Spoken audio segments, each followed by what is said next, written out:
clothes, your boots, and your motorcycle. Welcome to another amazing episode of the Aaaction podcast. Today we are on episode 108, and we got our longtime crew here to do Terminator 2, which came out in 1991. Judgment Day. Yeah, we have Pete Busch. Yep. Hello, Pete. Welcome.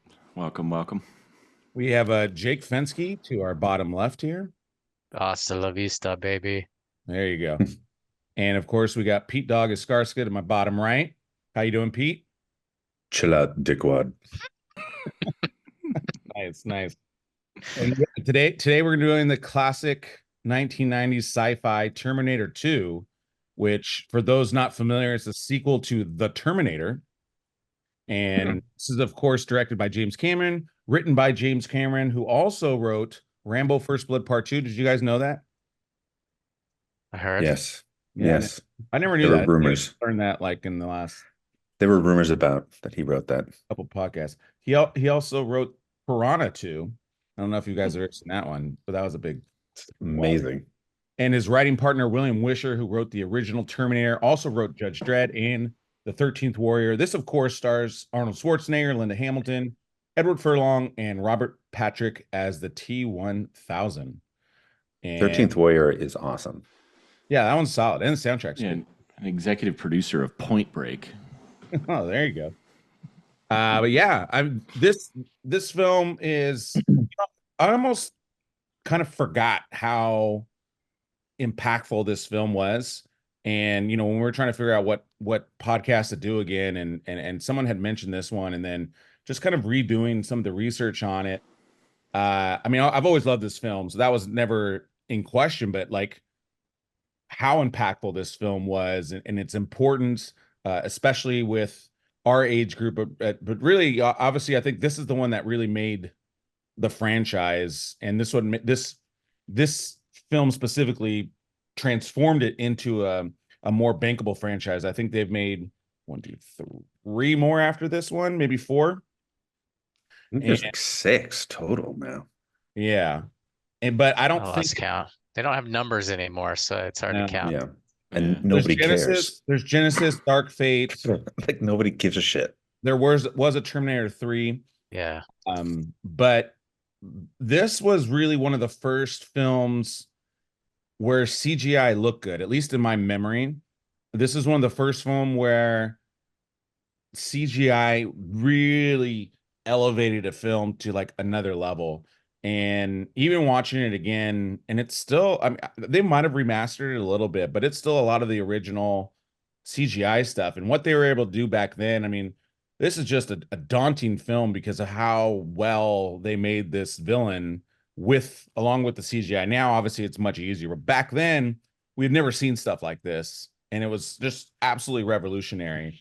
And that's what just made this film such just kind of a pulsing nonstop thriller as well as a science fiction film. But I just remember growing up and watching this. This actually might have been my first rated R film that I watched. Like, I don't know if I saw it in theaters, but this is definitely like one of the first rated R films that I saw without not like on TV, if that makes sense.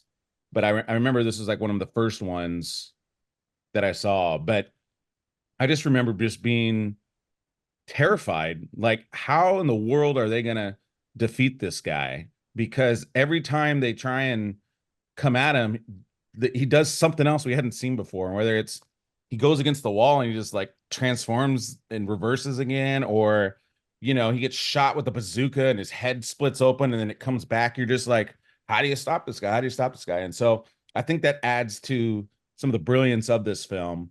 But I'm definitely curious to hear what this film meant to you guys. Again, we'll start with Pete Busch. Pete Busch, talk about your experience with this film, when you first saw it, all the good stuff. I remember this was like a huge rewatch when it came out, because I don't remember the first time I saw it. I believe I saw it in a theater, but I saw this like 10 times with my brothers. Like, we just constantly rewatch it and like replay it and act it out. And its rewatchability is incredible, just because you notice different stuff. And like you're saying, the CGI just really held up. That was like the hype going into it. I think what really perpetuated it was all the marketing and the merch, like the toys, the swag, the shirts, the hat, like everything was T2. It was like as big of a campaign as I ever remember. And I think that really put it on the map for me as a kid. Yeah, for sure. Jake, talk about your experiences with it. Yeah, I remember the first time I saw this movie. And I remember it was just like the memories were just burned into my brain. And I just remember I was pretty young. I was like 9 or 10. And I just remember me being scared shitless watching this, particularly a couple of different scenes watching this movie. This shot here, where this guy gets stabbed right Yeah. through the milk carton. Um, and Just messed you up. yeah, that one messed me up big time. And also one of the first shots of the movie where you see before the opening credits, where it shows you the wasteland of 2029 and the Terminator's foot stomps on the skull. It's And a few then short years away. yeah, I know, right? We're gonna talk about that too. We're gonna talk like we're literally 5 years away from this movie being a reality, And then and it and we then got to it talk about pans up the Terminator's face, and then you see the explosion. It goes dun dun dun dun Ching, dun, ching, ching, ching, and ching. But it has that metallic sound. Ching, ching, ching, yeah. ching, But ching. my brother was having a sleepover So with his good. friend, and I was allowed to stay up and watch it with them, even though I was probably too young to be watching this movie. But my parents allowed me to stay up and watch it, and I just remember just being scared shitless watching this thing. But I was just like, oh my God, this movie's amazing. Um, and yeah, I will remember it forever, the experience of watching it. Yeah, for sure. Forever. Pete Busch, what do you get? Or I'm sorry, Pete Pete Escarcega. Busch. Pete Busch already went. No, Pete Escarcega. Sorry. Yeah, this movie. I think it was in the 8th grade, going into freshman year of high school when this movie came out, and yeah, I saw it in the theater multiple times. So, at the time, you guys have mentioned it before, we hadn't seen effects like this, really. If you can think of a better version of something like this prior to this movie, then let me know.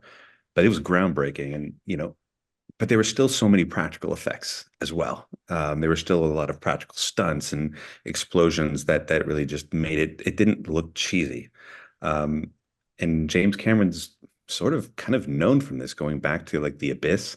That was just amazing VFX for its time. And then, of course, then he does Titanic, and then he does Avatar, and took 12 years and did a second Avatar. But every time he does a movie, he seems to elevate the effects industry and what we're supposed to sort of expect. He's almost the Star Trek, of directors. Like Star Trek, like invented something, and then we went out and we're trying to figure out how to do it in real life. Yeah. James Cameron just does this stuff. Like that's like his thing. And this movie is action packed. The first one was fine. I remember the first one and seeing the first one, and it was fine. The second one, this is one of those rare instances where the second movie is 50 times better than the first one. This was so amazing. Sort of ahead of its time in terms of like the what if scenarios that we see today. A lot of movies do what if scenarios. This movie came out and it was like, yeah, this could actually really happen. And we didn't really know a lot about AI and all this other stuff, but now we do. And this movie was almost right on the money. Like this could really kind of happen at some point. Yeah. It's certainly the movie that people talk about when they think about robots taking over the world and killing all of us humans.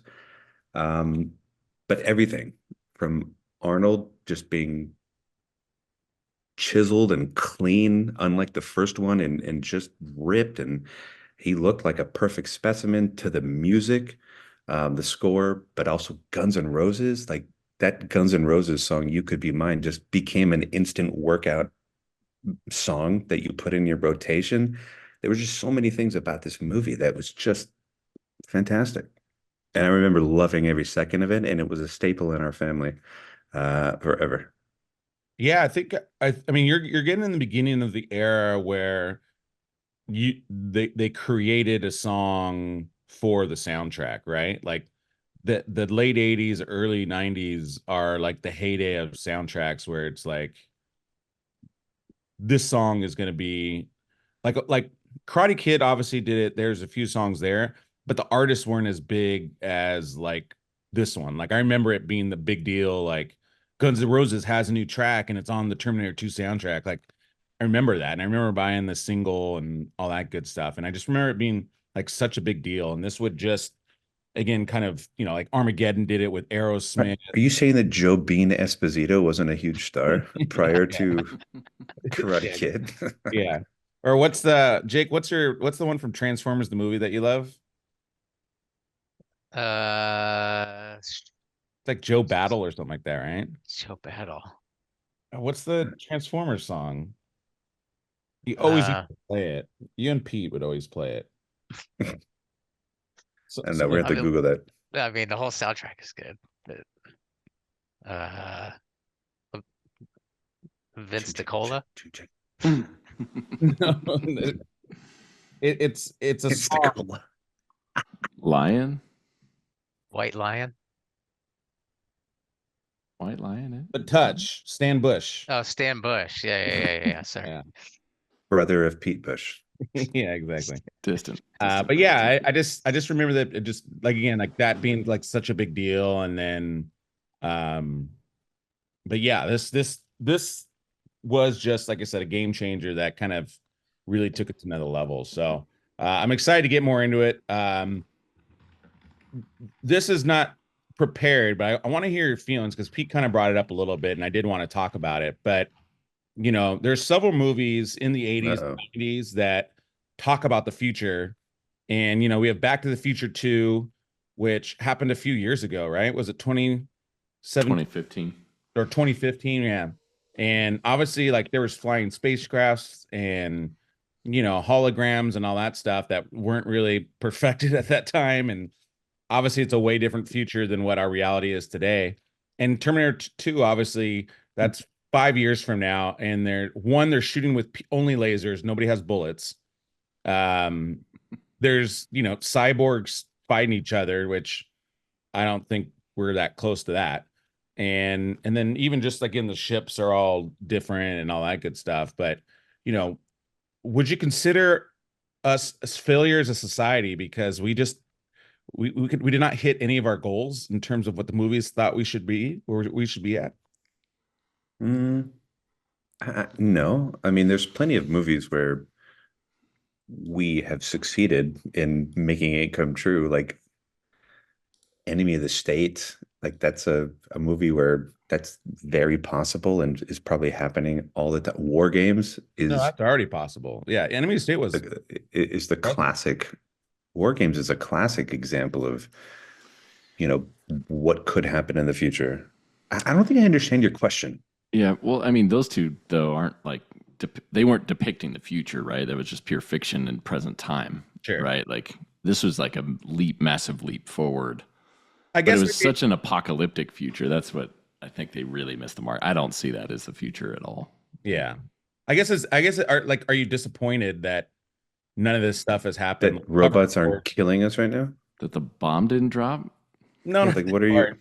just like in general, like with the technology and stuff like that. Like again, like these movies shaped what we thought the future would be, and all of a sudden it's 2015. You're like, it looks more like 1985 than it does. Well, I mean, the Cubs did win the World Series, so it was a year That's later true. than in Back to the Future Than 2. predicted. But Yeah. it did happen. That's true. So And they do Truman shows all the time. Like Truman Show, that was ahead of its time. Oh yeah, for sure, for sure. That was even before internet and live streaming and anything like that. Reality television, it was before all of that. Yeah. All right, we move on that. That was just a thought. I want to know if anybody had anything on that. and we still got a few years. Yeah. Yeah, we They got a we say few all years the to fuck it time, up. like on a scale of 0 to Skynet, how close are we, right? When you see stuff like videos and AI and stuff, and we have a Terminator arm in our office. and it like the quote is like, "Don't be Miles Dyson." Like,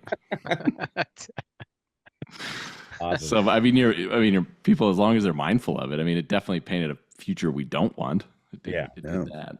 Yeah. Yeah. All right. Well, let's hand out our first points. We'll do background first, and I'm gonna go with Jake Fenske on this one. That was his original picture as well, and that is a classic one. And like Jake mentioned, that was a frightening. And even now, like now you hear like the sound and all that stuff, but that's a great background. So Jake's gonna get 1 point for that. Don't And drink from the milk carton, anybody. Pete. How's Wolfie? Wolfie's fine, honey. Both the parents are dead. And then for explanation, I'm gonna go with Pete Escarcega on this one. I like what he had to say on that one. So we're gonna I have kind of liked it too. I liked it a lot. Jake Fenske one, Pete Escarcega one. And then again, if you didn't know the premise, this is of course a cyborg identical to the one who failed to kill Sarah Connor must now protect her 10-year-old son John from an even more advanced and powerful cyborg. And budget and box office, the original budget I think was somewhere around like 60, I think I read, or 55, something like that, and it ballooned to like 85, and now it ended up by the end it ended up at 102. The good news is Producer lost his pants on that one. yeah. The good news is it grossed over 520 million worldwide, 205 domestic, and this is at a time where worldwide distribution still wasn't that huge. But apparently, because they made good distribution deals, it already made its money before it even came out in theaters, which is huge. This was the first film ever to break $300 million at the international box office. And with its adjusted for inflation, it's the top grossing R-rated action film of all time. So, like I mentioned, this movie is a big deal. On the review side, this had an 8.6 on IMDb. It's the number 29 ranked film of all time. That's amazing. Yeah. It's not amazing, but I don't think I would have put it as high, or at least thought that other people would think that this movie was that good. I thought that this movie was more, local, in a way, like only my friends and family love this movie more than anything in the world. I had no idea that it had such a range where it's 29 of all time. Yeah. Of all I feel time. like it defined the category of blockbuster. Yeah. Like I can't think of a big blockbuster before this. Die Hard, maybe. Die Hard. Die Hard wasn't considered. Again, they were willing to spend 100. Independence Day, was this before or after Independence Day? Oh, Before. Yeah. Yeah, because I think it was a senior when Independence Day came out. I think they just started using that term blockbuster like right around this time. So, and obviously Blockbuster Videos is right around this time too. So, wow, what a difference. Yeah. Ratings wise, this had a 75 Metascore, which is also pretty excellent. The number one review, Los Angeles Times, Kenneth Turin, 100. More we love. Yeah, more elaborate than the original, but just as shrewdly put together. It cleverly combines the most successful elements of its predecessor with a number of new twists. Would you believe a kinder, gentler Terminator to produce on a hell of a ride, a wild ride, a Twilight of the Gods that takes no prisoners and leaves audiences desperate for mercy? That's a well-written review there. Our boy Roger Ebert gave it an 88, which is the equivalent to 3.5 stars. The key element in any action picture, I think, is a good villain. Terminator 2 has one, along with an intriguing hero, a fierce heroine, and a young boy who is played by Furlong with guts and energy. And then the worst review that I found was a 30 by the New Republic Stanley Kaufman. What's the New Republic? Like, what is that? Yeah, I don't know. It was just the worst one that was published, so I'm gonna give this guy that it's an early vlog before vlogs were a thing. The surprise is that a picture made to be exciting for 136 minutes is so unexciting most of the time. It starts with a bang and keeps banging, so there's little suspense and no crescendo. Yeah, I mean, that's just absolutely terrible. Jeez. Bang and bang, but yeah, no exciting. All right, well, this is like he's talking about his love life. Yeah, seriously. All right, this is going to lead us into our top 5 Arnold Schwarzenegger movies. I'm going to be curious to hear this one from you This guys. is tough. Jake Fenske, you're going to start the action. What do you got? Okay. Number 5, I got True Lies. Number 4, I got Kindergarten Cop. Mm. Yeah, I know, a little bit of curveball there, but tried to go with something a little bit different. That's And not that curvy. It's not not that curvy. Okay. Not that curvy. Okay. Number 3, I went with Total Recall. Mhm. Number 2, I went with Predator. And number 1 with the movie that we're reviewing today, Terminator 2. Yeah, it's a solid list. Solid Solid list. list, man. No Hercules in New York in that one, huh? No, it was close. So it was this. I mean, Arnold's done a lot of movies, so Done a there's a lot to ton. choose from. Yeah. Conan almost made the list. But I feel like Conan gets a little slow in the middle there. And I have a soft spot in my heart for Commando also, but Ugh, you know, totally. I love Some that days I need to movie, and rewatch. it's like Commando has the highest kill count and some of his best lines, but I just feel like these movies are just better overall. Yeah. Hard to So, argue. yeah. All right. Pete Escarcega, what do you got? Yeah, we're pretty spot on, Fenske. However, mine is slightly more perfect than yours. Okay, let's hear it. My number 5, I had to put it on because it's near and dear to my heart. It's Conan the Destroyer, not the first one, but the second one, only because I think it might have actually been the first time I was introduced to Arnold in outside of like seeing Hercules in New York, like on TV. I But think you're right. Conan this with Bumbata, Will Chamberlain, and he was awesome. And then the girl from the Wonder Years was in it, and it was just so bad, but it was so fun. Like I just enjoyed watching it all the time. Number 4 for me, like Jake Fenske, is Kindergarten Cop. Um, like he just elevated his game with that movie. Brilliantly written, brilliantly acted, over the top acting, of course, but that's what made it so amazing. Number 3 for me was Twins. Like I thought Twins was just an amazing film. Um, I think it showed a range if Arnold can have a range in terms of his acting. Take out my Be, papers and the trash. like I don't know, like him Terrible and Danny Arnold impression. DeVito I don't together have an was, Arnold impression. I thought it was better in my head, and then it came out. I'm like, wow, this is really bad. and it came out like as a very flat version of the song. That's so bad. But yeah, it I don't know. It showed that he could work with other people, like in a buddy scenario, and it just worked, and it was fantastic. And then the rest is the same as the Fenske. Predator is his second best movie because he's awesome in that movie. Every line is classic. And number 1 is Judgment Day. I mean, you can't beat this movie. This movie's the best thing ever. Yeah. All right, PB, what do you got? Hold on, point Peter. Just self-reward. Look at my list here. Yeah, so mine's off of. I don't think there's too many stars that have this many movies that you can just rewatch and that hold up, that are just as enjoyable as when you originally watched them. So I just looked through his filmography and I was like, what would I want to watch in what order? I like that. So number 5 is Last Action Hero.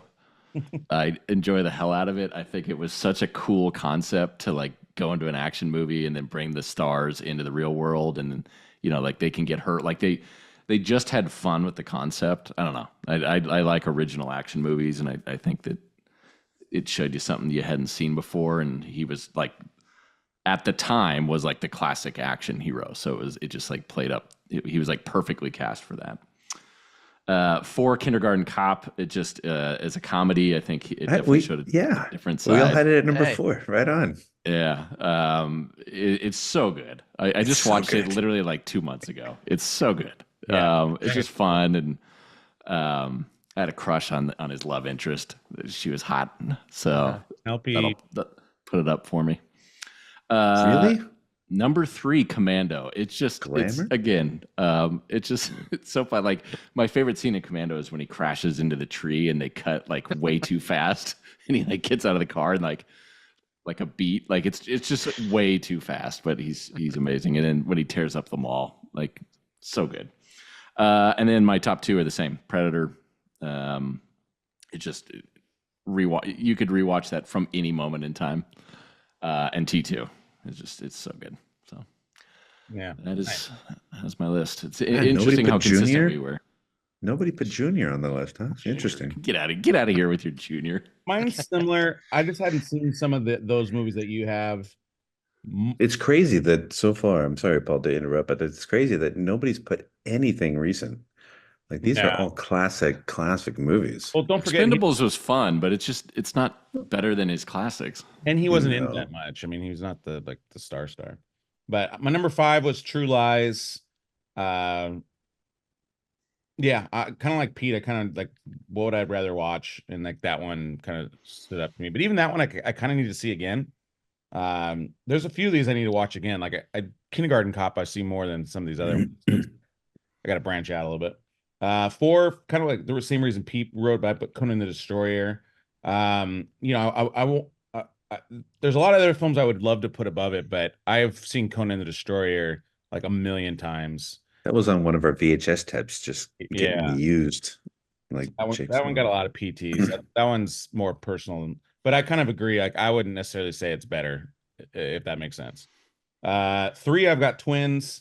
Again, like, I absolutely love that movie, and I think I literally just watched it not that long ago. And along with my number 2, Kindergarten Cop.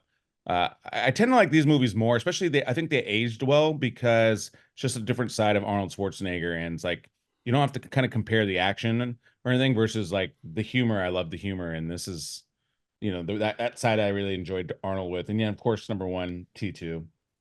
Yeah, like I mentioned, Commando. I don't know if I've ever even really saw it. That's disappointing to me, and now I need to see it along with Predator. And I'm sorry. What you didn't see what? Commando. What? Yeah, I don't recall ever seeing it. I remember Alyssa Milano, who's like this big. Yeah, I need to see Predator, Commando, and Total Recall.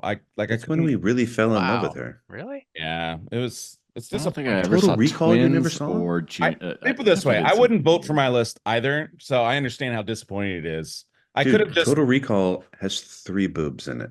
Yeah. I remember that. I remember 3. that scene. I remember that scene. Of course, everybody remembers. Of course you do. You freeze framed it. No, like I've seen it. Paused it on I've that seen it, the scene. movie. I've never watched it again, like from its original. So I don't know if that's telling me something, or I should rewatch it and maybe it's better. But anyway, It's fun. yeah. That So was the most uninspiring list, Paul. it was. I was terrible to read it. Yeah. Did you put Like, any you didn't thought even into have it? Predator on your list. How do you Or not have Terminator Predator? 2. I've never really seen Predator. No, T2 is his top one. Oh, okay. He was my You top. got one film right out of You 5. did no research for this at all. No, I did. I again. Did you remember that you're picking the top 5? The research would have been I would have to go watch all these films, and I didn't have that kind of time. So what are you gonna do? Get on it. See, I'm not getting a point, so that's the good news. I'm gonna give the point to Pete Busch on this one, mainly for his originality and the direction he took. Crazy.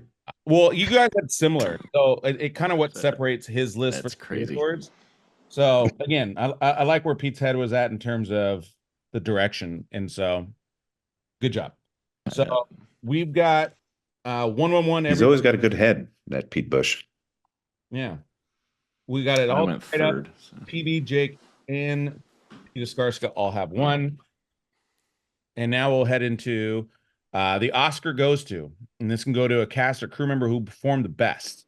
Now, By the way, for the Oscar goes to, thank you for copying and pasting 2 times to make me print 7 pages versus only 6 pages. Is that what I did? Okay. I was so that's what you confused. did. I was like, I is was this so the same confused. list? I'm like, God damn, they really had that many awards? Like, look at all those. Like, this is crazy. That's what confused. I thought the same thing, and I just didn't read it. Okay, fair enough. Yeah. Ink. Who cares about wasting ink? Yeah, that's fine. All right, so let's just go over what actually won, just for our audience knows that. So this was um nominated for 6 awards, and it won 4 of them. And this is the only Terminator film to win or be nominated for an Oscar. And on a bigger note, in 2023, so literally last year, this film was selected for preservation in the National Film Registry by the Library of Congress. This is like, in my head, like the Hall of Fame for movies. Like, you basically make this list of only certain films get allowed to it. So it's a big deal. So again, that just shows how big this movie is. We have what it won for was in 1992 Oscars, it won for Best Sound. That was Tom Johnson, Gary Rydstrom, Gary Summers, and Lee Orloff. This also won Best Sound Effects Editing, Best Effects Sound Effects Editing, Gary Rydstrom, Gloria S. Borders. And this also won for Best Visual Effects, Dennis Muren, Stan Winston. That's the big name you've heard from a lot of other things. Gene Warren Jr. and Robert Skotak. This also won for Best Makeup, Stan Winston and Jeff Don. And that's it. That's it. Because then they win again for Best Sound, and then they won again for right. Best.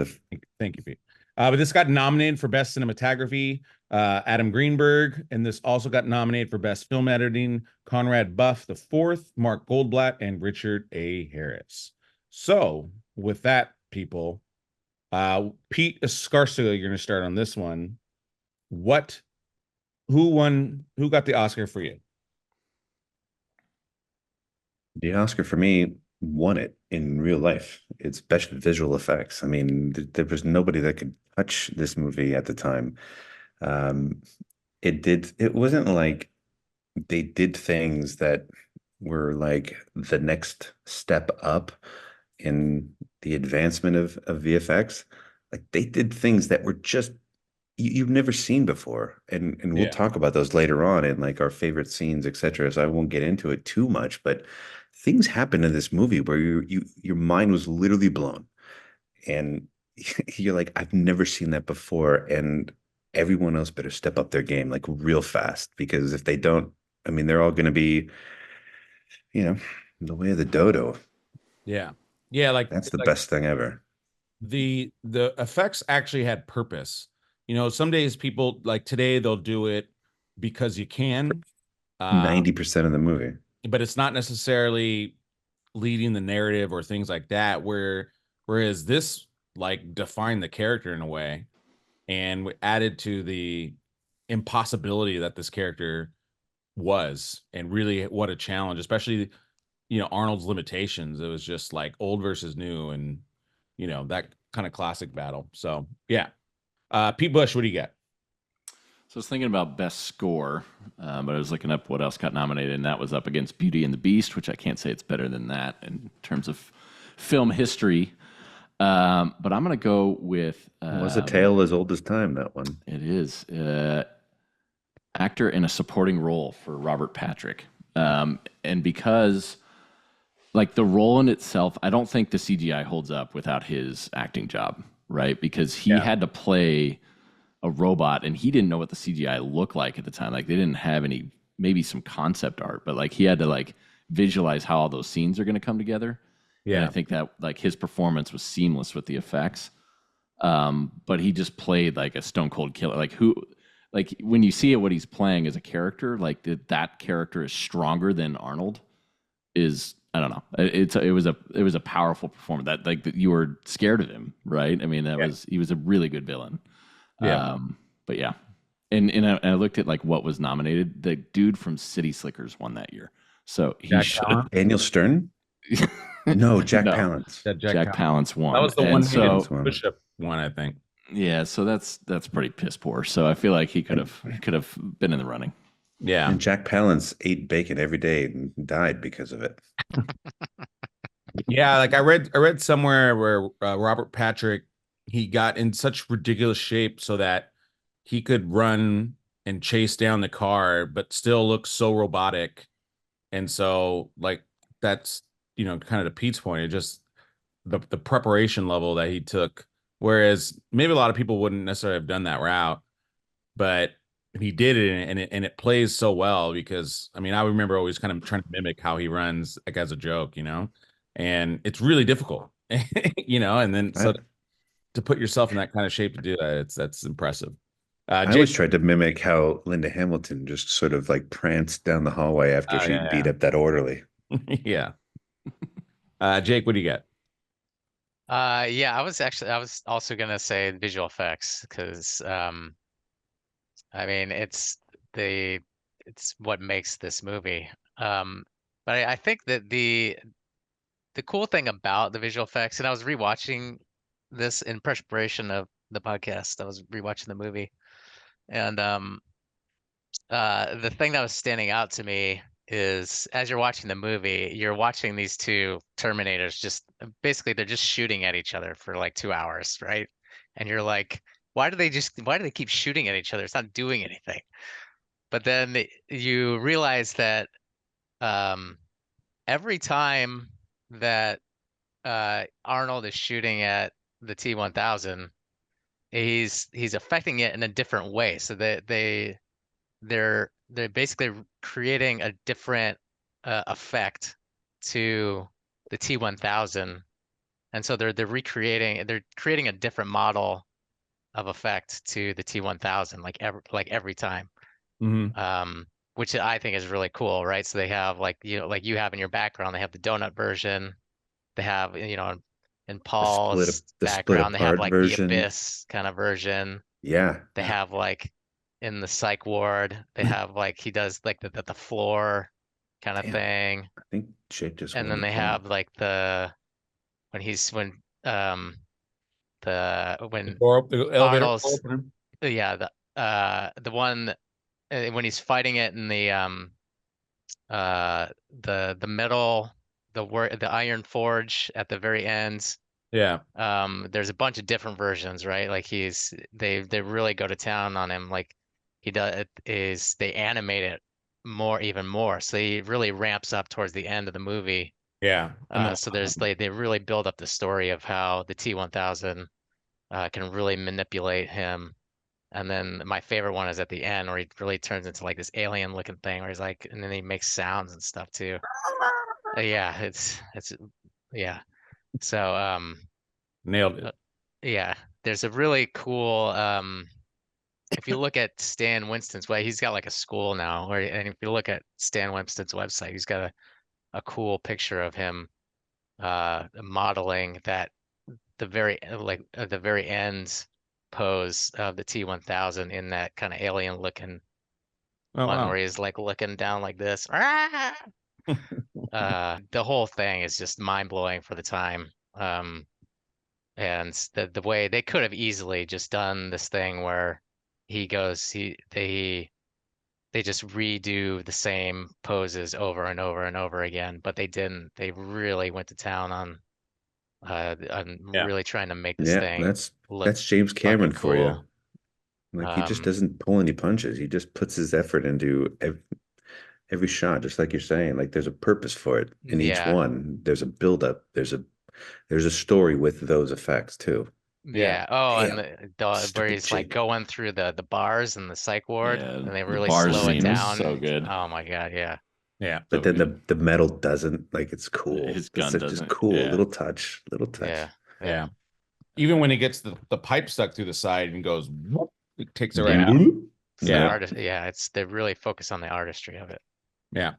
Yeah. Awesome. that's Um, yeah, I think I was gonna go with Stan Winston myself, but then that name specifically, and Jake kind of said it. I mean, this guy, you can see why he's considered, the John Williams or, you know, that kind of level is the things he did with this film and many of the other films he worked on. But there's not too many, makeup or visual effects guys or, that you know their name of. And Stan Winston is the GOAT, and there's not too many guys that really had his impact. And so I'm gonna give Jake the point on this one, mainly because he said the name. Good job. But I also want to give a shout out to Pete for actually giving us a name this time. Last time he well, which nominated Pete?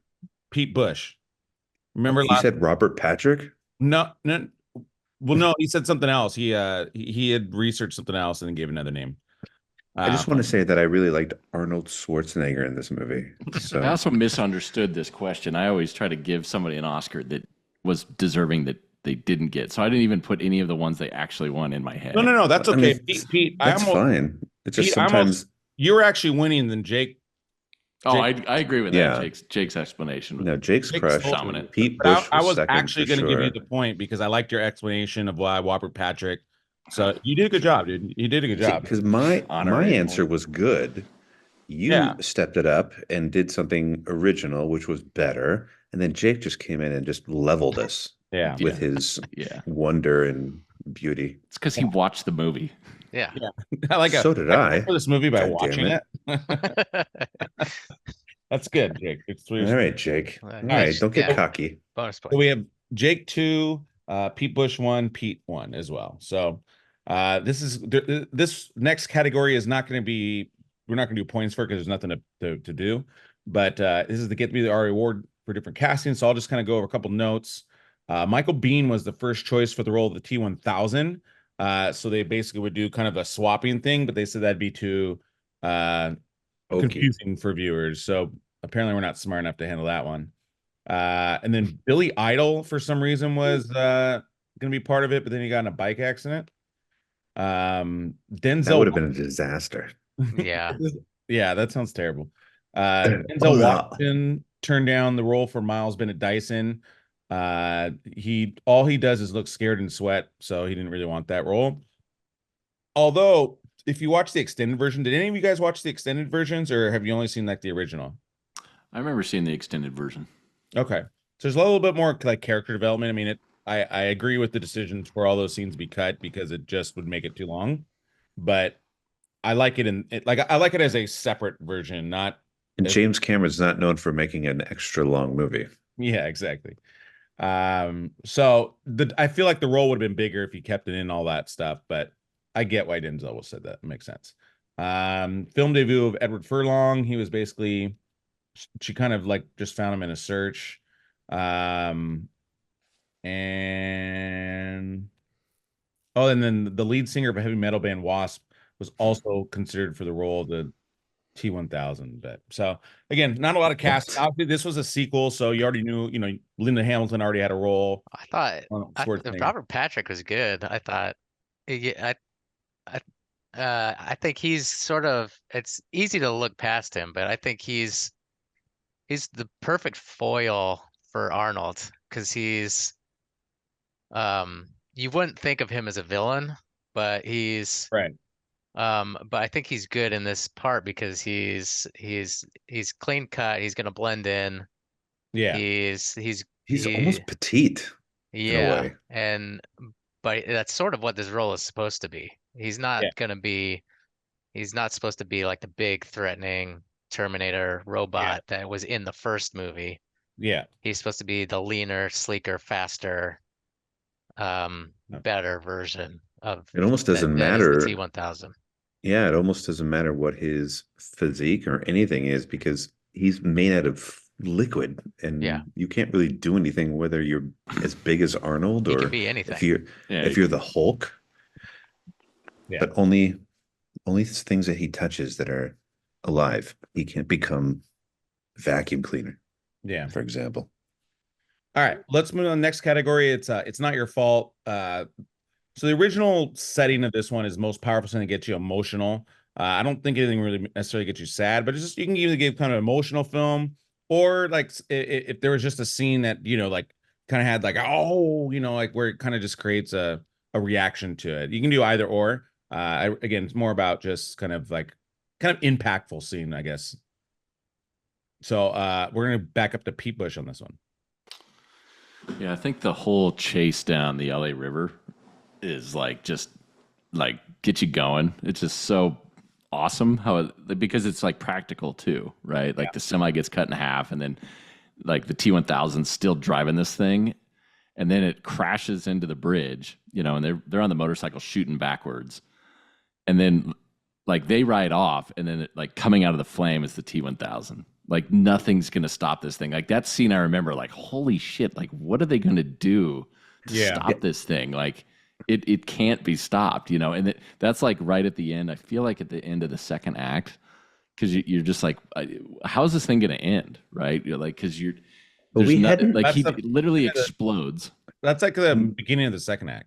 Yeah, it's the beginning, because Okay. we hadn't actually seen that liquid form transition into Robert Patrick at before that moment. So I remember that moment being actually really Yeah, because incredible, like that's you're when they talking about, meet. because we'd never seen that before, and he just Yeah, transitions out of this fire from this silver being into Robert Patrick, and it's, oh my God, yeah, Yeah. what did I just see? Yeah. yeah. That's the scene. Jake, what do you got? That's good. I love the scene where um he Did you get sad or emotional when you watched it? no, actually, my favorite scene is where um the Arnold takes the where the T-1000's driving the liquid nitrogen truck, and he jumps on, and Arnold jumps on it, grabs the wheel, and just like with his body just like suplexes the truck, tips it over, the whole thing spills out. And then the T-1000 walks out and just like everything's breaking. And then he does the Hasta la Vista and just blows him away. But then I had the sort of the same reaction because as Busch did with the other scene, because it's like it's kind of a finishing move scene where it's Yeah, like that should be the end of the movie right there, right? But then you're like, how the fuck are you gonna finish this guy? Because that like yeah, that's the end of the movie, right? He just used the best line in the movie, and this guy's not dead. So what are you gonna do? yeah. Pete, what do you got? What are you gonna do?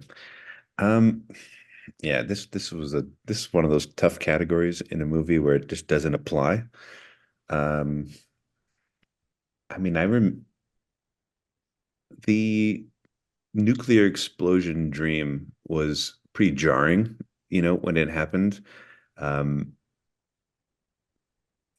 I mean, you knew it was a dream sequence, but I mean, when it happened and what they did visually, and Sarah Connor screaming and in silence, and Sarah Connor with the kid not seeing or recognizing anything, and then they're all burning, and then the whole burning and melting of her up against the fence, holding the fence. Like, I don't know, it was quite traumatic, that scene. And you've seen nuclear explosion clips before, but I don't know, there was just something powerful about that scene.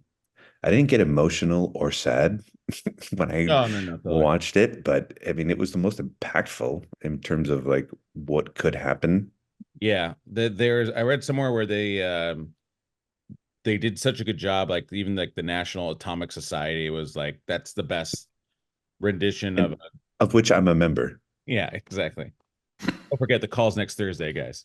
Yes. But yeah, that was an amazing visual, and I remember rewatching it when we were even rewatching it for this, and I was just really kind of looking at the details, and again, it is so well done. I mean, they crushed that little rebuild.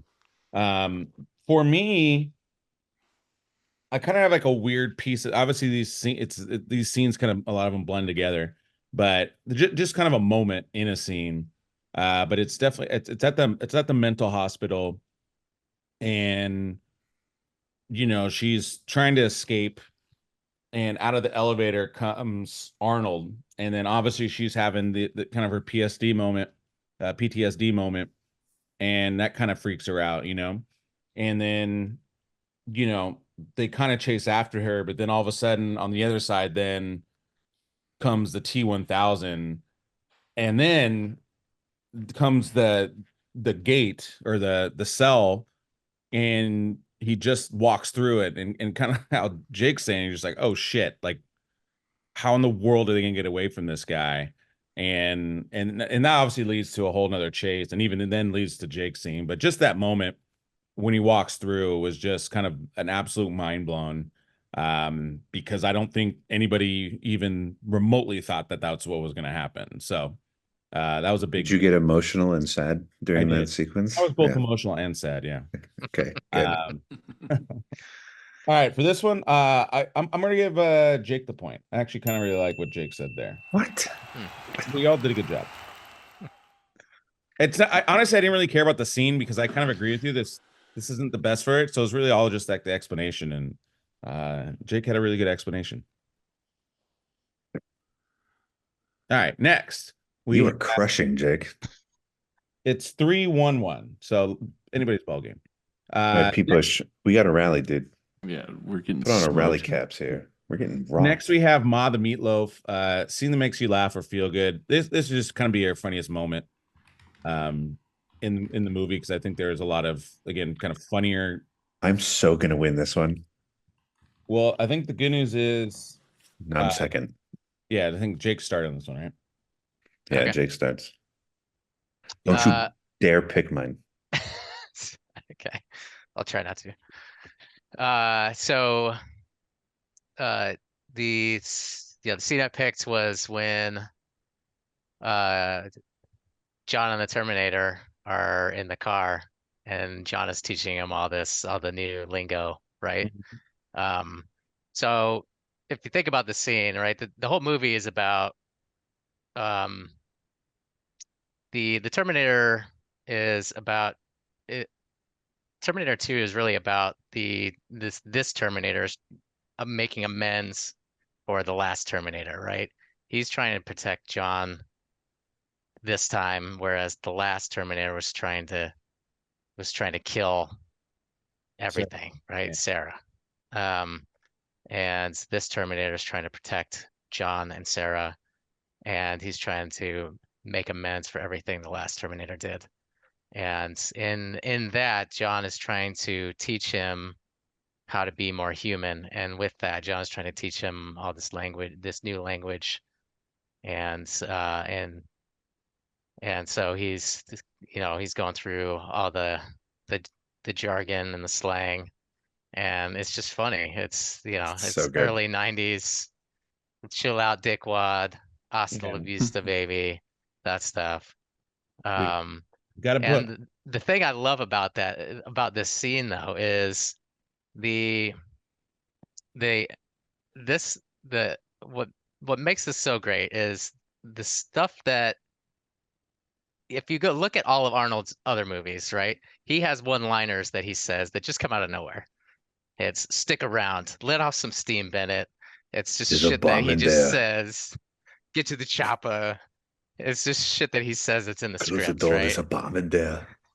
there's a bomb in there. But here these one-liners actually have meaning in the story that is for character development. Yeah. Right. It's Right. Hasta la vista baby actually means something to John and the Terminator. It means that he is becoming more human because he's learning from John how to become more human by And then they saying pay it these off things. later. And they pay it off later at the end of the movie. Yeah. And on top of that, it's not just these things. He actually learns other things. Like he'll spew out random shit at the end of the movie. He'll He learns high fives. he learns high fives. So say at the end of the movie, he says, "I need a vacation," Which is like the best. Yeah. yeah. But it's like it 'Cause he's actually all has fucked up. legitimate story significance Yeah. in this movie, whereas his other movies it has zero story significance. Yeah. Which is why I like this. I like this scene. Yeah. That's good. Pete, what do you got? Mine was a quick shot. It might have been 24 frames, but it's in the rescue attempt of Sarah Connor. Arnold is just like crushing and beating up everybody around, and then he looked at the woman orderly and just grabbed her by the face and just like threw her off of the screen. Yeah. I'd laughed for like a minute. Like I think I even missed like the next minute of screen time the first time I saw it, just because of the way he just grabbed her face and just threw her, and the way she just lifelessly skidded across the floor with her feet up, and just it was classic. It I was laughed at that one, too. perfect. It was the funniest thing I think I've ever seen. There's a few of them that they like It's- one actor just goes like straight head into the wall. Like it's so shot. It doesn't look like they held back at all. These There's guys another are one all- where Arnold grabs the noob tube thing and he shoots the guy in the back, and the guy goes, "Oh, that hurts so bad." Yeah, that was good. Pete Busch, what do you got? Yeah, I'm gonna go with feeling good and kind of a surprise. Like I think the ending, you finally killed the T-1000, but then there's like a couple like more beats that I think were really surprises. I mean, I was 10 years old when I watched this, but like it really took me back that now the T-800 must sacrifice himself. But right before he goes in, it's lowering down and it's playing the score, and it's just like so emotional because they're like losing their friend who's this robot, and then he gives the thumbs up, so he's like still like showing some humanity there, and then it kind of goes into the closing monologue where now all of a sudden there's a little bit of hope, like Yeah. your decisions you make, it matters, like, and this immediate threat has been sort of squashed. But I feel like they set the whole thing up for that, for that monologue, right? And then it all comes together, and then I think the score is what's the very last thing, and then you're just like, that was a freaking awesome movie. Like you just feel good at the end of the movie, like that is the best way to complete that film. Yeah. So. Yeah, I heard there was another alternate ending shot where they were supposed to be in that same park that blows up, but that was in the director's cut or what extended version. I remember that. It wasn't on the one I just watched. I have the special edition. There's 2 director's cuts. That is so James Cameron. There was like an original one, and I think this is like the newer one, or this came out like 10 years ago, but whatever. But yeah. So I love Pete's explanation. However, I don't know why you didn't use that for the last category, because that would have been a way better for that one. I don't know why you did it for like funniest. I don't know. Funniest. Well, not funniest, but laugh or feel good. Like yours, wasn't the category feel good? Didn't you just? Yeah, I mean, yeah, it says feel good, but emotional. It says feel good, so don't say a scene that says feel good. Well, don't penalize a guy for what you wrote. No, but I did like Jake's. What? Better than the orderly woman? Orderly woman. That was like the funniest thing ever. No, I like what Jake said. But Pete Busch, Jake's running away with this one. If Pete Busch would have put that in the other category, I felt like that was just a better fit. Honorable mention again. But it wasn't a lot of participant ribbons today. Wait, what was the last category? It's not your fault. Most powerful scene that gets you emotional sad. Like that scene gets me more emotional sad than yeah. But I'm talking about the ending feeling good. Well, I mean, that was my crescendo. I know that. I felt like that's exactly what the one before that is about. That's all right. You'll learn it by the 10th podcast. I don't know. That you're in. All right. Next we have line, please. We need a new judge. Yeah, right. The next is line, please. 4 to 1 to 1. Like this is not even like fun anymore. Like, we're getting annihilated. No, there's still like 5 points left, so it's not over yet. So line, please. What's your favorite quote? We're gonna do favorite, and then we'll do underrated, and hopefully we can figure out the difference of those two. And then so I'm gonna start with Pete Escarcega on this one.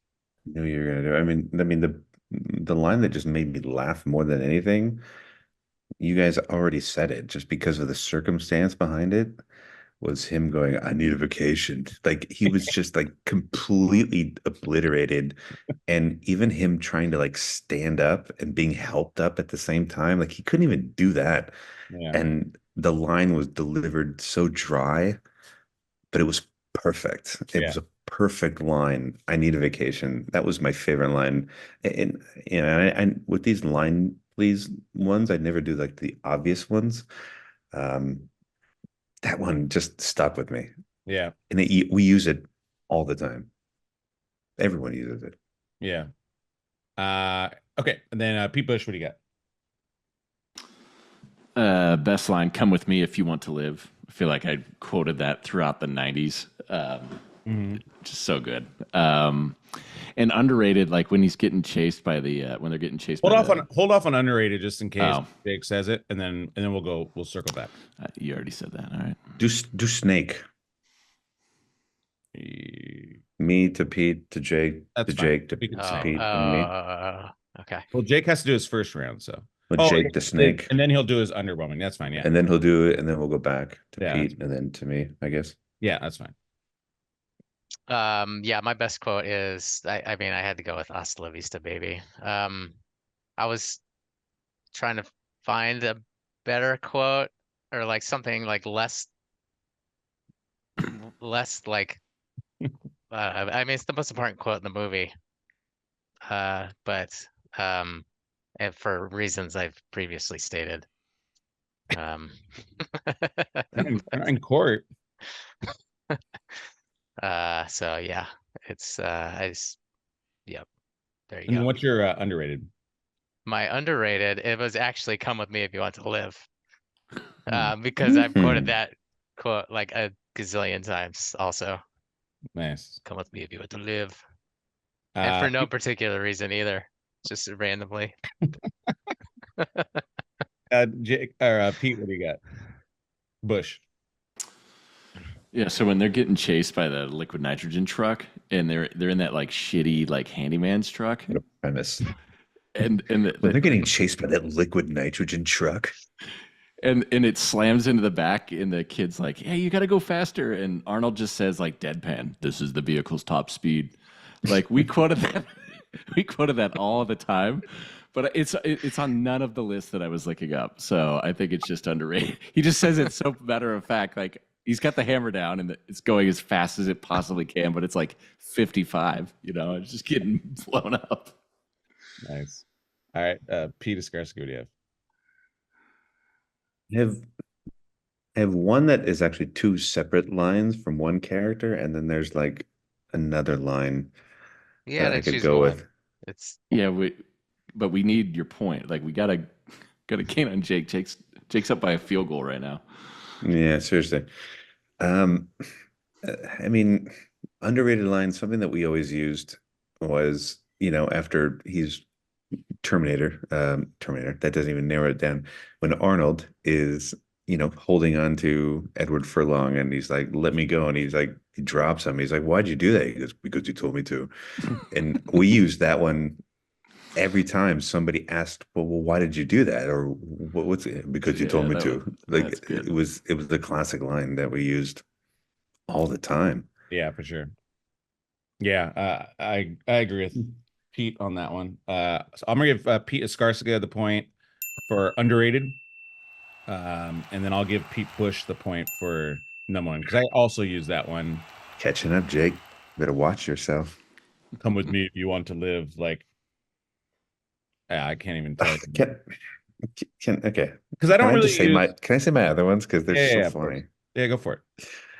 Okay. The one I would have gone with is the two-prong one where Robert Patrick, like he delivers two lines in like such a really weird way where he's just like, "Hey, he's a good-looking boy." You know what I mean? And then later on, he's like, "Say, that's a nice bike." You know what I mean? Like his delivery in both of those lines was really creepy in a way.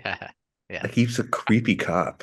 Yeah. I think I would have given you the point still if you did "Hey, that's a nice boy." Because that's a good looking boy. Because we our friends just staring at the picture like way too long. Yeah. Our friends did like a spoof on this movie. And I just remember being absolutely blown away by like the quality of it. But they made all funds of this, like how she was running. Like I would love to see that again, Pete. I don't know if we have access to it was the Fickus brothers and Scott Pitts and Brian Jones. Like, yeah, they made a remake of, it's almost like you know when you watch those like what if Top Gun was like a story of like two gay guys, you know what I mean? And then they edit it in such a way that it makes it look like the funniest thing you've ever seen. They actually did a spoof movie and they did it shot per shot.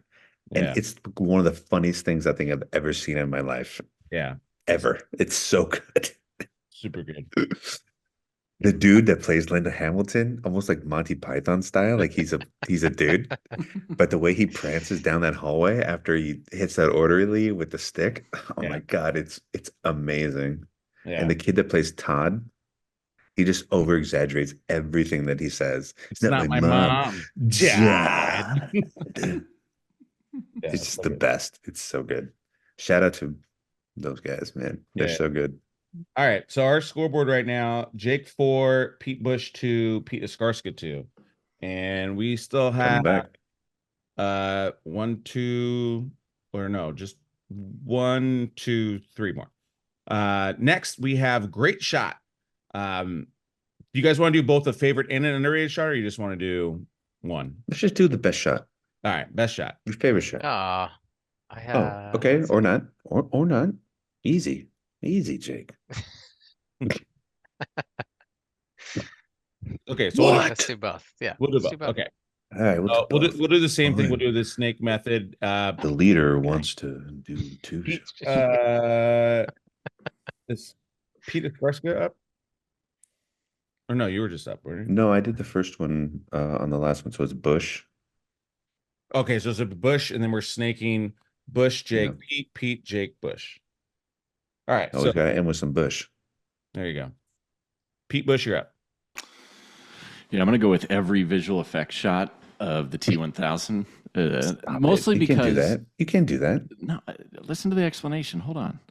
Like, I remember what I felt every time I saw a new shot because it was completely original. Like we've been talking about, it was the setup, everything. And I remember watching it just being blown away, and they just showed you something different each time. So I can't pick one of those because they were all so good and so original. The best shot of this movie is Terminator 2 Judgment Day. The entire movie. All right, Jake, what do you got? The best shot of the movie is the No. thumbs up.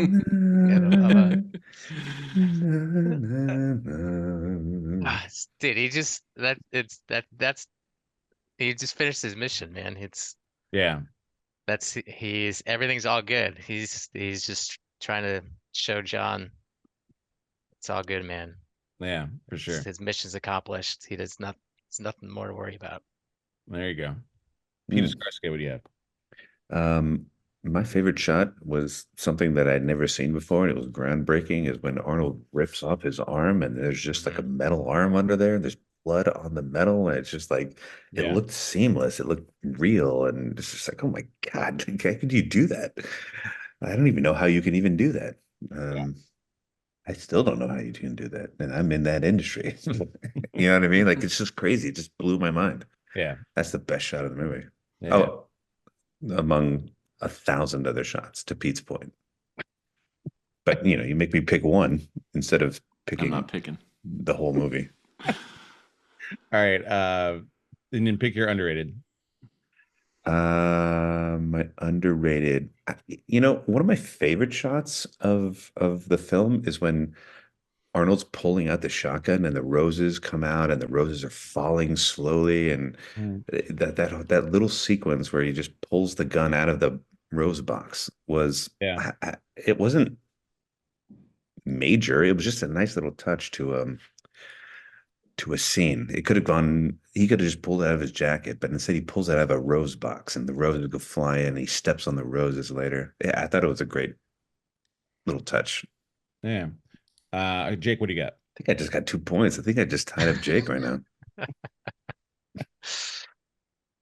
No, I love the shot where they're at Cyberdyne and he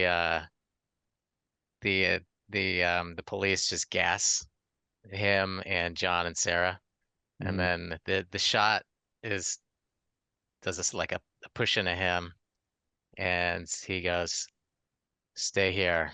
And then it does a push into him, and then he turns like this perfect timing, and the line is delivered perfectly, and he goes, "I'll be back." And the smoke, I love the way the smoke just swirls around his head. It just goes, "I'll be back," as it push in. It's the beautiful shot. The way Yeah. it's just like the whole timing of the push in and how he Wait. delivers it, and the smoke Wait, what swirling sound does all it at the make? same time. Nice. All at the same I time. like that. It's just like the choreography of all of that coming Yeah. together is just beautiful. I just love Yeah, it. that's a really great sequence. Yeah. Stupid Jake with his And then he points. just All right, blows Pete everybody's Busch, what do you kneecaps got? off. Yeah. We're on underrated. Yeah, underrated. The whole coffee cup scene when the guy's like, "Oh, it must be my lucky day," Oh, and then he turns around and Full he gets House. Full House. Yeah, and he drops the coffee cup, and then it's like Robert Patrick in there because he's just like does that little like head turn thing, like that. It's more of a sequence, but it's all. I was just watching it, like, yeah, it's fun. Yeah, for sure. All right, I'm gonna give the point for Pete in his 1,000 shots because my shot was like the T1000 coming out of the fire for the first time. Like kind of Pete mentioned earlier, that was just a kind of a huge significant shot. And again, that was just like a oh shit. Wait, so you gave Pete Busch the point for saying the whole movie was good? Well, he said the T1000 shot, but that was what mine was. So he had a good Wait, explanation. what? He had good explanation after that. No, really? His explanation was, "I just loved the whole movie, No, and that's my favorite there was shot more to was that. the whole There was more movie." than that. He didn't Anyways, listen. and then What? and then I'm gonna do Jake for the second one. Again, it just it cracked. Yeah, it's the whoosh of the smoke.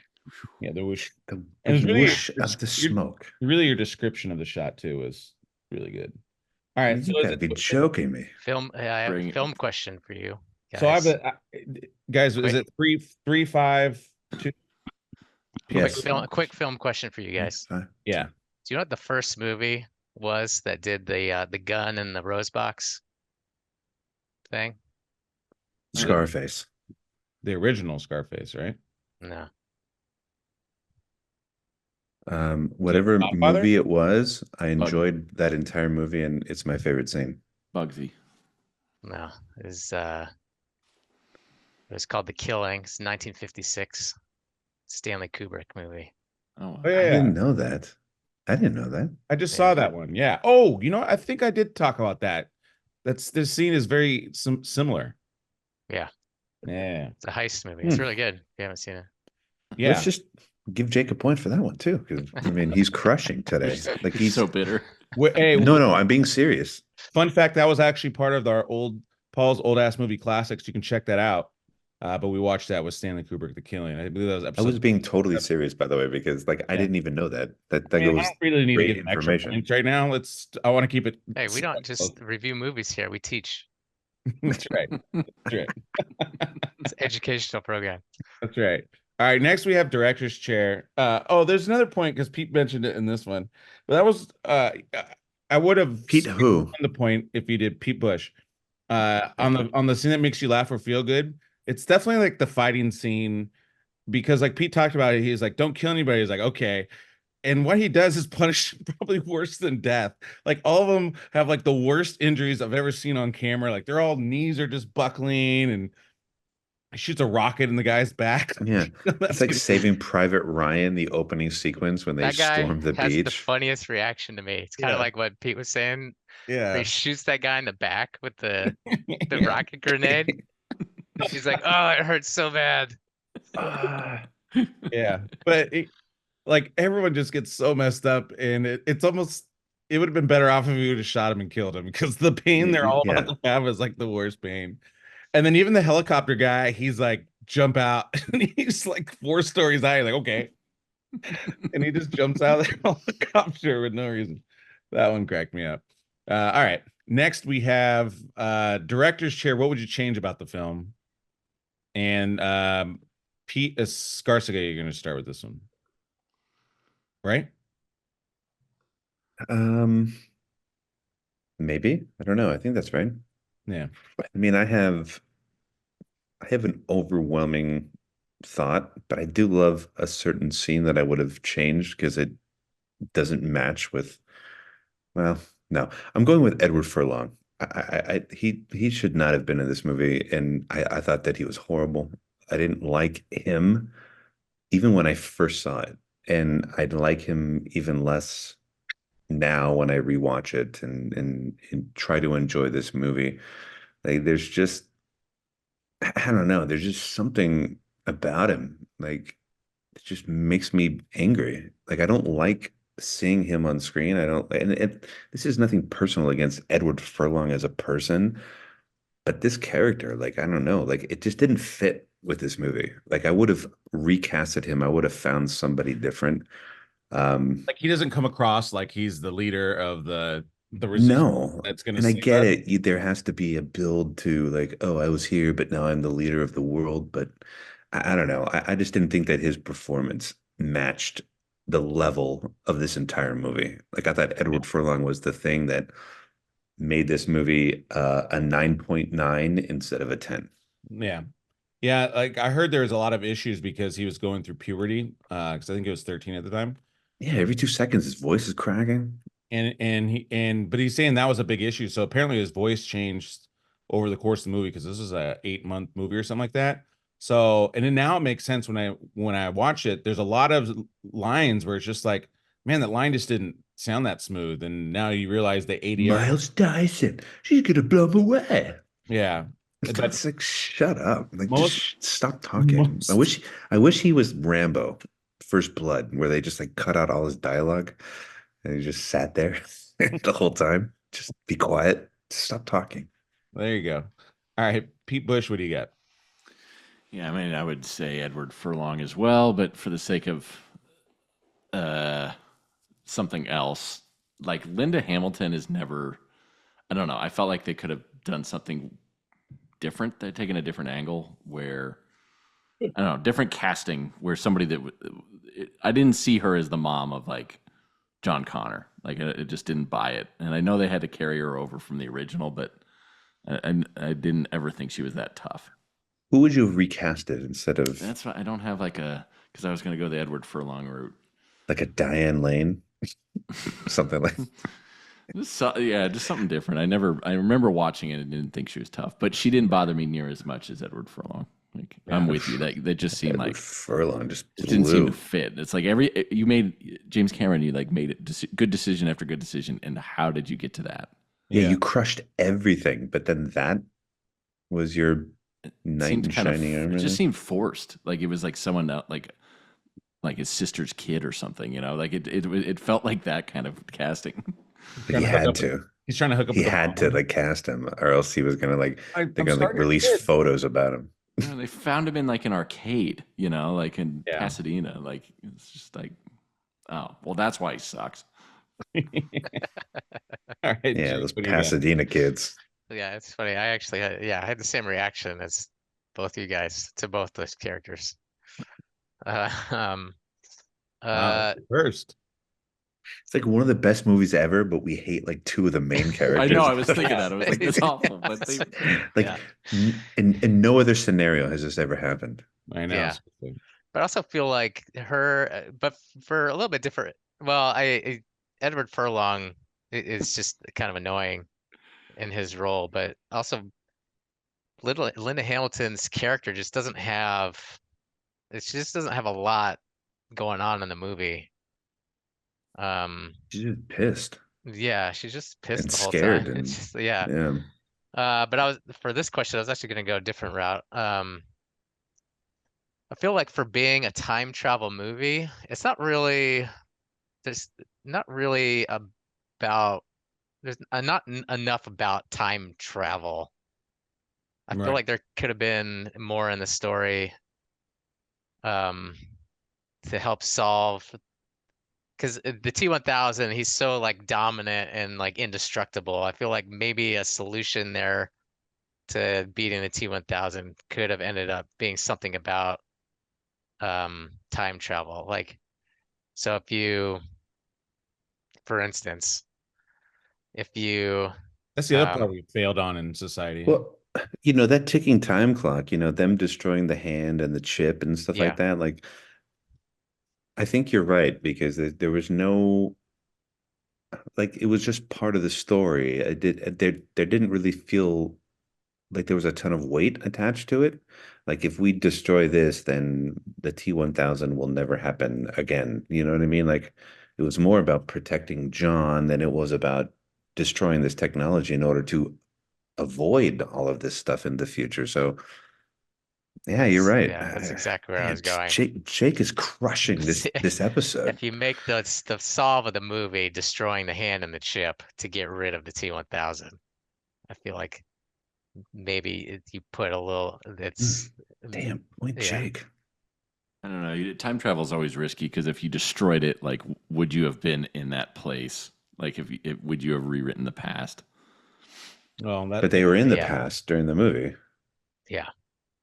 It's sort of I mean It gets all into the time travel-y stuff, which I Yeah. do agree. Like, you could have had. But you immediately eliminate T1000 and the T800 at the same time, right? Because they're Yeah. both from the future. But it's true, there was So no. The movie was really about the battle between the two Terminators. Really, I mean, that was the focus of the movie. That was the big part of it. I agree with Jake, bastard. Doing so well today. You're doing so good. Like you're just crushing. yeah, I mean, I've definitely never thought about it. I didn't even think about that like ever. Well, I thought about it when I kind of came up with that question because that was another part I forgot to mention earlier, though, was yeah, like you can time travel, and obviously we're not even remotely close to time traveling. So it's like that's another knock on our society that we didn't hit it by the deadline. You know what I mean? We got 5 years to stop time traveling, so or figure Can I out. do since Jake won that point? Can I do my honorable mention? Yeah, go Just for it. for like because Yeah. the Oh, other thing I would have changed was that like the T1000 like without even thinking just kills people all the time, and you guys mentioned it before, but he gets into the helicopter and then he tells the guy to get out like and makes him jump. Like why wouldn't you just like kill him and leave his dead body next to him as he flew off? Like I just had a problem with that shot like every time. Like just kill him like you do with everybody else. You just yeah, he just kill kills people. everybody else. Even the guy But who then got he out tells of that guy to the get little out. truck from Yeah. the The guy's next like, to "Hey, the can I liquid help you?" nitrogen truck Boom, dead. yeah. or whatever. He Yeah. just like Kills stabs that everybody. guy, just throws him on the ground. Yeah. Why My not kill other the helicopter guy? my other issue is just again, like we're 5 years away from this, so just even how like modern technology works, because the T1000 he has the actual chip in his head and all that good stuff, right? Well, how is it even possible for this liquid metal version not to really have a chip and it can just be this motionless thing and there's no like circuitry But or that's easy. I can answer that. He's mimetic polyalloy, Paul. That's why. it just doesn't Yeah. make any Duh. like robotic sense because there would still have to be a small core that you wouldn't be able to like disconnect. You know what I mean? And but yet he melts all the time and does all that. And it's like, well, he's got to still have a chip. He's still got to have some sort of mainframe unless he's a hologram. But obviously he's not a hologram. So I don't know. That's Maybe like, his chip is so small, it's like on a molecular level that yeah, but you'd still have to have something. Like when it melts all the way to the bottom, it would need to at some point Maybe he has a remote chip. yeah. in the future. That's some range. Yeah. Mm. Well, we have remote Wi-Fi right now. I Yeah, mean, why but not do it not with in, a person? not in This is 30 like years. Wonka vision. You're able to like take a solid object and make it travel in little bits and pieces above you Yeah. and then end up in another place. Dude, T1000 is like Wonka vision. You heard it first. There you go. All right, let's go into our last category, which is the top 5 James Cameron movies. And we'll start with Pete Busch on this one. No, by the way, no one has ever made that comparison, and no one will ever make that comparison ever again. This is why our subscribership continues to grow. Those hard-hitting topics. I'd say James Cameron's one of my favorite directors, just because when he's on his A game, his stuff is really good. I enjoy his best work. So I'm gonna put Terminator at 5, the original. Then True Lies at 4. The latest Avatar at 3. I enjoy the hell out of that. The Way of the Water. Yeah, Way of the Water. I went even more than the original. Just so impressive what they were able to do. I guess being in the industry, knowing how hard that is. And I never, and Paul and I talked about this ad nauseum.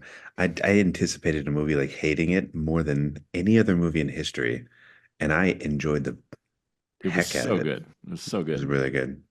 T2 number 2, and I'm gonna put Titanic number 1. Wow. Did not see that What? coming. Wow. Mostly because of Wow. what it took to make that movie. Like it was one of the last like full practical effect movies to like rebuild the whole ship. and you kind of knew it going into the making of it, and then the story, like I don't know, I love that the love story of it and all the characters. So Yeah, the crazy thing is this was obviously You're a made softie. later, and like the VFX in this one are way worse than T2, and it's like 5 years later. Like they were so bad in that movie. Okay, Jake, what do you got? Okay. This was actually harder than I thought it would be. Yeah, Because I mean, that's James what she Cameron, he said. doesn't have like a lot of movies. Um, but um, there, um, he's James Cameron is not. I mean, he a lot of his movies are really good.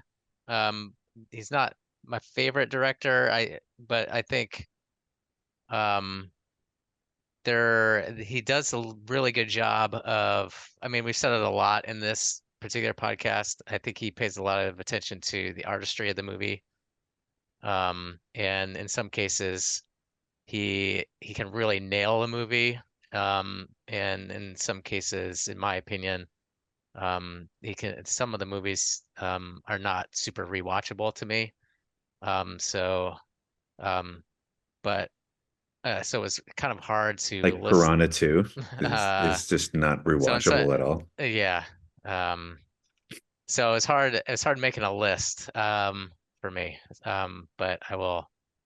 So for But number you've already five, won, so you don't even have to have a list at this point.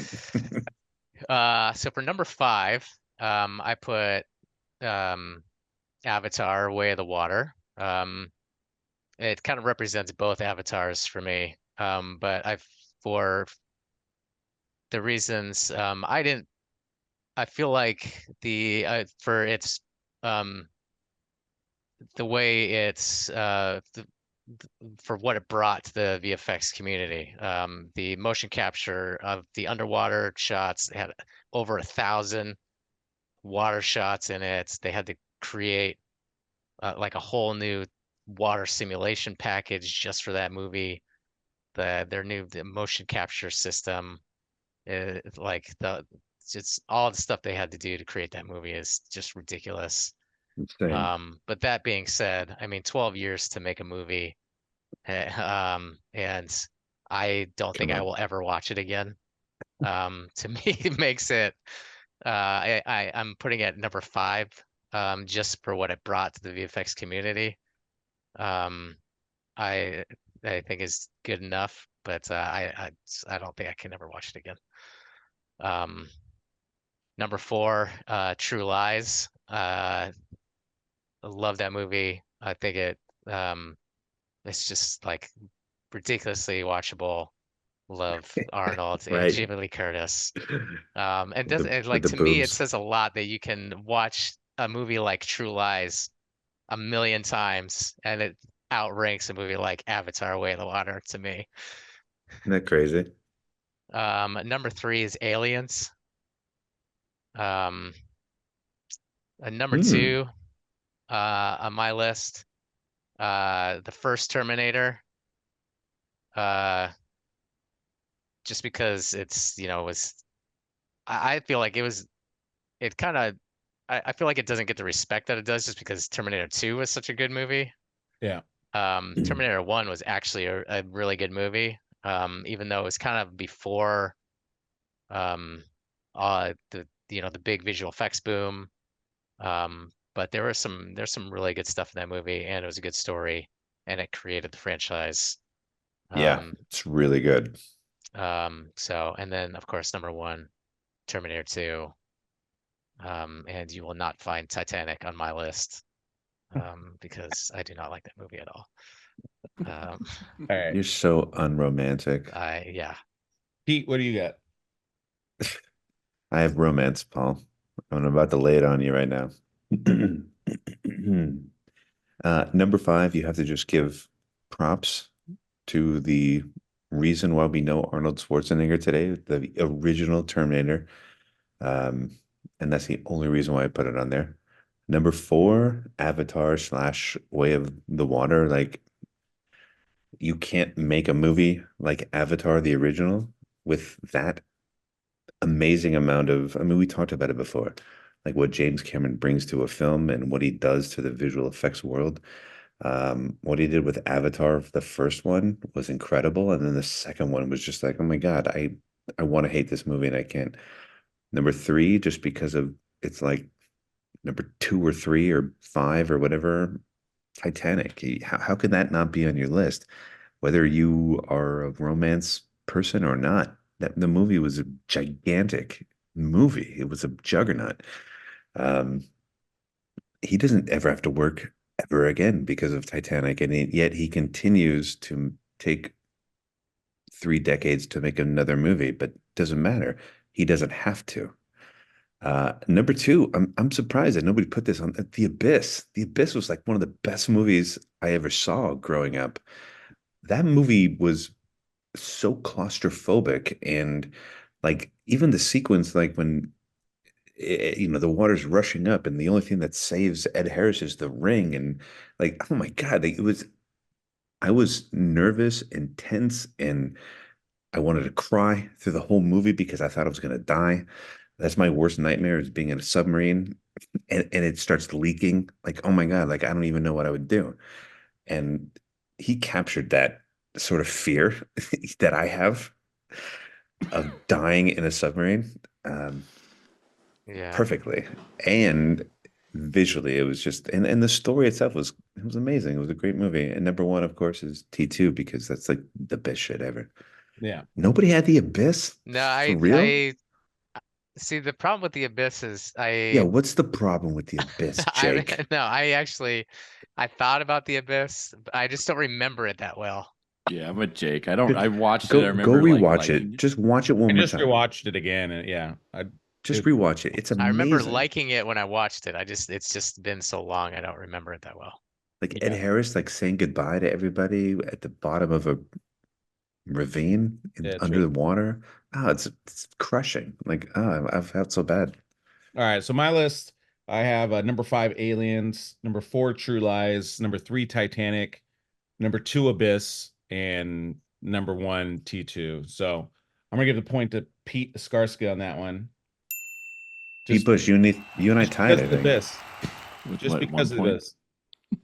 No, you tied for last place. You both had 3, and then second place is the first loser. So congrats, Jake. You're the winner of today's podcast. Chicken dinner. Crushed today. Did you want preparation is key, fellas? Crushed. Like T1000 of this podcast. What movie do you want to see with this group? I feel like we got to keep Jake's going. Motto, We got to round Jake's out motto your is failure Arnold to prepare. bingo card here, Paul. You want preparing to fail? Do Predator? Yeah, hell yeah, let's do Predator. Yeah. All right. Yeah, I'm down for Predator. Pete Escarcega, are you cool with that too? I'm cool with anything. Yeah. All right. Let's do Predator.